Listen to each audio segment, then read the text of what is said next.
ජීවිතේ අපි ඉගෙන ගන්න සමහරක් දේවල් ඒ මොහොතේ අපිට වැදගත් නොවුනා වගේ හිතුණට ජීවිතේ කවදාම හරි දවසක ඒ ඉගෙනගත්ත දේ අපිට කියා ගන්න බැරි තරම් ලොකු වටිනාකමක් දෙනවා. ඉතින් මේ තියෙන්නේත් මං සහභාගී වුණෝ ඒ වගේ අධ්‍යාපනික මෙන්ම ප්‍රායෝගික ජීවිතයට ගොඩාක් වටින වැඩමුළුවක්.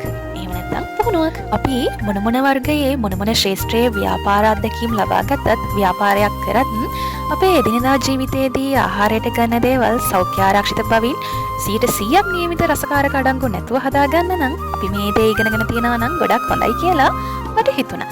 ඒ නිසාම තමයි මම මේ වැඩසටහනට සහභාගී වුණේ. ඒ වගේම මේ වැඩසටහනේදී අපිට මේ දැනුම සියල්ලම නොමිලේ ලබා දුන්න ගංගිහෙල කොරළේ විදාතා මධ්‍යස්ථානයේ විදාතා නිලධාරිනී දුෂන්ති නිලධාරි මහත්මියට වගේම අපිට මේ දැනුම ලබා දුන්න බණ්ඩාර මහත්මයාටත් දිල් නිෂ්පාදන අපගේ හදපිරි ස්තුතිය පුද කරනවා.